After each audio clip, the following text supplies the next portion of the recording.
Over the last 15 years, I've worked with hundreds and hundreds of racing drivers. And in this video, I'm going to explain the 7 most common mistakes that they make so you can be faster on track. I'm Scott Mansell, head coach from Driver 61, where we create faster racing drivers who feel in total control and ultimately win championships. So the first biggest issue that I see with drivers is that they actually don't feel in total control of their car. They don't feel like they can predict when the car's going to slide.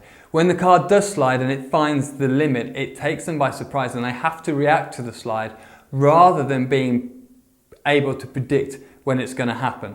Now, the problem with this is that if you're having to react to the car, you're always behind it. You're always kind of collecting the slide. And this breeds a massive lack of confidence because you don't know where the limit is, and so the driver will sit so far below, maybe 5%, maybe 20%. In wet conditions, it might even be more.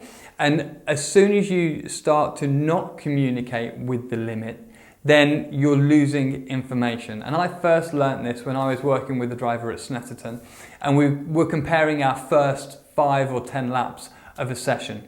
I went out the pits. The first turn at Snetterton is very quick, so I didn't do too much through there. But the second, third turn, fourth turn, I was actually pushing the car over the limit with a set process to try and understand how much grip there was in the track. In comparison, the other driver took 5 or 6 or 7 laps to even get the car a little bit out of shape.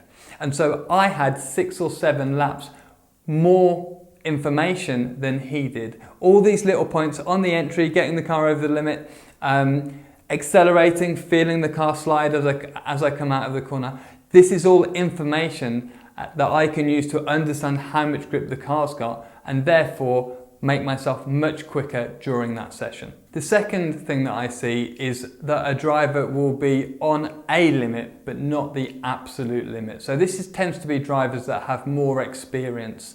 And they actually feel comforted by having the car on the limit because it means that when the car's on the limit, they know that they're somewhere close to being as quick as they think the car can go. But the problem is that they're still 2 or 3 seconds off the ultimate pace. And this happens because the limit isn't a static line. You can drop grip out of the car or you can generate grip. So if your technique isn't right, it can be that you are significantly slower entering and going through a corner because you're taking grip away from the car. The next thing that I see quite a lot is that drivers just aren't honest every lap, every corner and through every phase of that corner.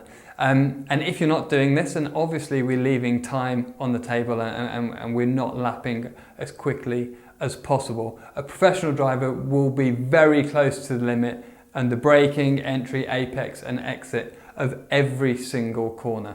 And oftentimes this comes from the beginning of this session, as I explained before, where a driver won't be proactively trying to find the limit. They'll just try to edge up by getting closer and closer to the limit, but over 5, 6, 7 laps. What we actually need to do is force the car over to the limit, get an understanding about the grip and then refine from there. The fourth thing that's costing drivers lots and lots of time is the accumulation of mistakes. Whether it's overtaking or just even when you're lapping by yourself, losing 0.3 here, half a second there, over laps can cost you tens of seconds during a race. These drivers really need to focus on setting their driving style up to minimize the opportunity for mistakes to occur. There's certain ways that you can drive so you really minimize the risk of making these errors. If you take 2 drivers with the same skill level and the same progression through a weekend, but one of them doesn't change setup and the other one does, the driver who changes setup will end up significantly quicker before they start the race weekend. We often hear drivers say that the team set the car up,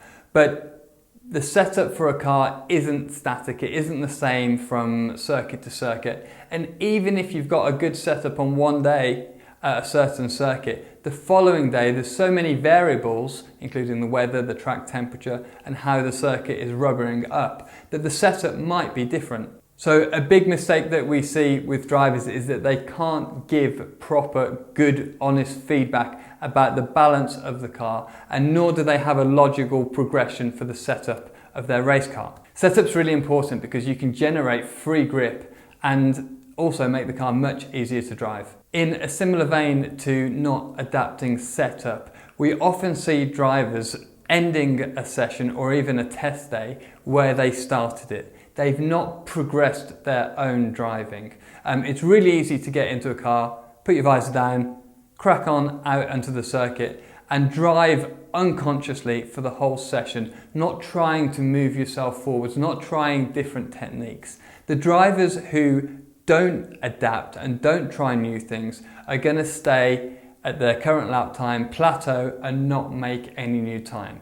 However, a driver who's changing things, constantly trying to adapt their technique to generate more grip and make the car easier to drive is going to end up much quicker than a driver who doesn't. The next issue that I see very often is poor racecraft. If you're overtaking or trying to overtake and only making half-hearted attempts, you're going to be costing yourself lots of time and putting yourself and other drivers in a position where you could make contact. So inefficiency in overtaking is an issue that I see with many drivers where they'll put the car up the inside but only get halfway along and not really make the overtaking manoeuvre stick.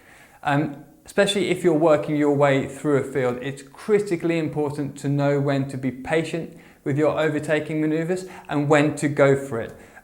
Most overtaking manoeuvres originate or are done in a straight line rather than being last of the late breakers and lunging up the inside into a corner. If you're not efficient with your overtaking, you're going to be stuck behind a slower car for a long time and it could accumulate to tens of seconds of lost time over a race distance. To shortcut your learning, improve technique and ultimately be faster on track, I've put together a short playlist to help you. Click on the video up here and I'll catch you in the next one.